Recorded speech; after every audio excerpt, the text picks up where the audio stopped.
कल संसद के दोनों सदनों में एनसीटी अमेंडमेंट एक्ट 2021 पारित हो गया। अब इसके बाद दिल्ली सरकार के जो तमाम अधिकार थे, फैसले लेने के अधिकार थे, वो अब एलजी के पास चले गए हैं। इसको लेकर दिल्ली सरकार की तरफ से काफ़ी तीखी प्रतिक्रिया आ रही है। इसके साथ ही 14 विपक्षी पार्टियों ने कल राज्यसभा में इसका विरोध किया, लेकिन उसके बावजूद भी संख्या कम होने के कारण ये बिल पास हो गया है। अब दिल्ली के मुख्यमंत्री अरविंद केजरीवाल के पास कोई भी रास्ता नहीं बचा है। वो कोई भी स्कीम अगर इम्प्लीमेंट करना चाहेंगे तो उनकी फाइल पहले दिल्ली के एलजी के पास जाएगी। लेकिन आज हम आपको बताएंगे कि कौन वो मुख्यमंत्री है जिसने रात को फ़ोन करके कांग्रेस अध्यक्ष सोनिया गांधी से समर्थन मांगा और दिल्ली के इस एनसीटी एक्ट का पंजाब से क्या रिश्ता है। ये दो बातें आज आपको बताएंगे। सबसे पहले बात करते हैं इस एनसीटी अमेंडमेंट एक्ट की।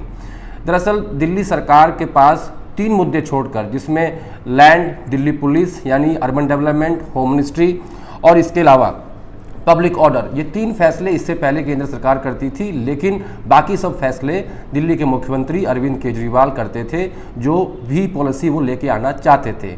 लेकिन कल के फैसले के बाद अब दिल्ली की सरकार जो है वो एलजी के हाथ में है, या यूँ कहा जाए कि जो चुनी हुई सरकार है, अब मुख्यमंत्री सिर्फ नाम के हैं, सारे जो काम हैं वो अब एलजी करने वाले हैं। लेकिन इन सब के बीच में एक महत्वपूर्ण घटना भी घटी है। 22 मार्च को अरविंद केजरीवाल ने सोनिया गांधी को फ़ोन किया। कांग्रेस अध्यक्ष सोनिया गांधी को फ़ोन करके कहा कि आपने हमें लोकसभा में तो समर्थन दिया है, लेकिन जब ये bill NCT amendment act bill जब राज्यसभा में आएगा तब भी हमें आपके समर्थन की आवश्यकता पड़ेगी।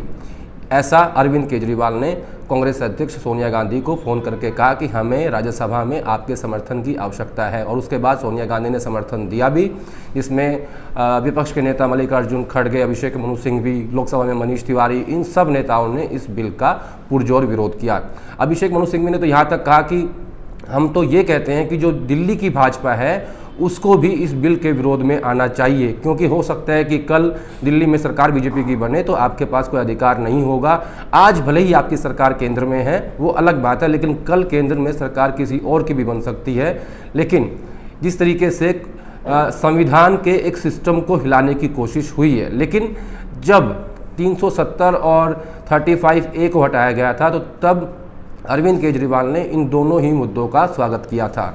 और अभी तक अरविंद केजरीवाल को बीजेपी की बी टीम कहा जाता था। कहते थे कि वो संघ के इशारे पे काम करते हैं, जिस तरीके से वो राष्ट्रवाद और राम मंदिर जैसे मुद्दों की बात कर रहे हैं। लेकिन इस फैसले के बाद अब केजरीवाल के पास कोई पावर नहीं बची है। इससे पहले सुप्रीम कोर्ट ने 2018 में एक ऑर्डर पास किया था और कहा था कि अर्बन डेवलपमेंट, होम मिनिस्ट्री और इसके अलावा पब्लिक ऑर्डर से जुड़ी हुई चीज़ें सिर्फ केंद्र के पास है, बाकी सब अधिकार चुनी हुई दिल्ली सरकार के पास ही रहेंगे।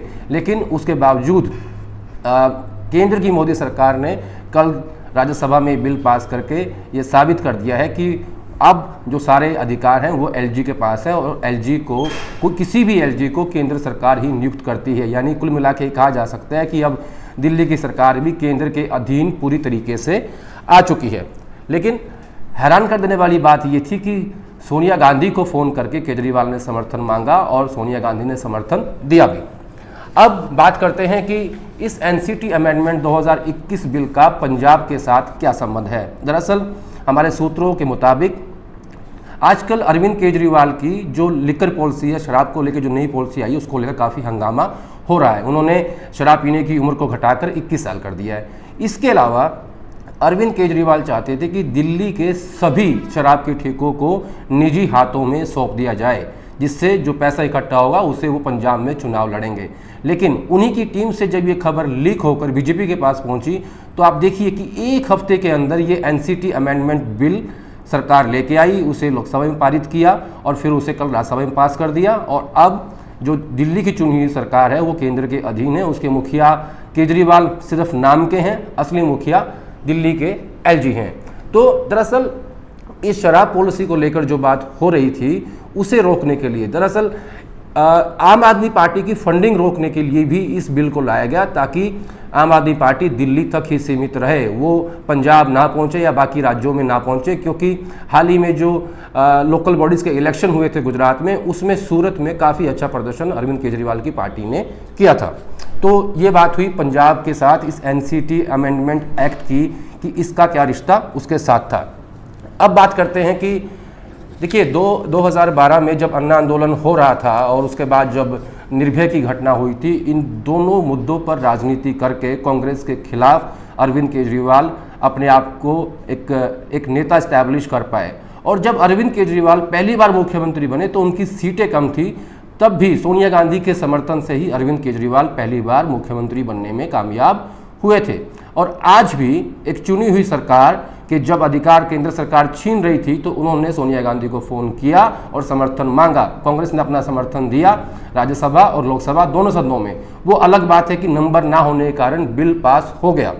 तो ये तो बात हुई शराब पॉलिसी की और सोनिया गांधी के समर्थन की। अब एक और बड़ा मुद्दा है जो आजकल दिल्ली में काफ़ी चर्चा में है, वो मुद्दा है राशन आपके द्वार पॉलिसी जो केजरीवाल सरकार लागू करने जा रही थी, जिसमें वो गरीब लोगों के घर तक राशन पहुंचाएगी। लेकिन वो जो स्कीम है वो स्कीम दरअसल केंद्र सरकार की है और केजरीवाल उसको अपने नाम से लोगों के बीच ले जाना चाहते थे। इस स्कीम को लेकर भी सरकार की आपत्ति थी, केंद्र सरकार की आपत्ति थी कि आप हमारी स्कीम को अपने नाम से लागू नहीं कर सकते। तो कुल मिला के कह सकते हैं कि केजरीवाल की नई शराब की पॉलिसी, इसके अलावा राशन आपके द्वार पॉलिसी, इन सब मुद्दों को देखते हुए केंद्र सरकार ये एनसीटी अमेंडमेंट बिल लेके आई। उनके तमाम अधिकार छीन लिए गए। अब मुख्यमंत्री सिर्फ नाम के मुख्यमंत्री हैं। हालांकि 2018 का सुप्रीम कोर्ट का ऑर्डर उसको भी दरकिनार कर दिया गया। अब केजरीवाल के पास क्या रास्ता बचता है, क्योंकि अब वो कोई भी जो स्कीम लेके आएंगे उसके लिए उन्हें एलजी पर निर्भर रहना होगा। और एलजी केंद्र सरकार के इशारे पर काम करते हैं, सबको पता है, आज से नहीं बहुत सालों से यही चलता आ रहा है। अब जो रास्ता बचा है केजरीवाल के पास वो क्या है? दरअसल केजरीवाल को पंजाब तक नहीं पहुंचने देना था। हाल ही में एक चैनल ने सर्वे किया जिसमें ये बताया कि पंजाब में अरविंद केजरीवाल की सरकार बन सकती है, जिसके बाद आम आदमी पार्टी में एक उत्साह था। लेकिन अब आम आदमी पार्टी के पास रास्ता नहीं बचा है, उनके तमाम अधिकार छीन लिए गए हैं। अब एलजी दिल्ली की सरकार चलाएंगे, तो फिर ऐसे में इन चुने हुए एमएलएज का और मुख्यमंत्री बनने का क्या मायने हैं? अब क्या रेलेवेंस बचती है दिल्ली के मुख्यमंत्री की इसके पास होने के बाद? इससे अच्छा ये है कि कोई भी व्यक्ति जो एलजी बनेगा वो ही अब दिल्ली सरकार चलाएगा। तो ऐसे में सोनिया गांधी ने एक बार फिर अरविंद केजरीवाल को पहली बार मुख्यमंत्री बनाया था और अब दूसरी बार उन्होंने अपना समर्थन दिया, लेकिन बिल वो नहीं रोक पाए।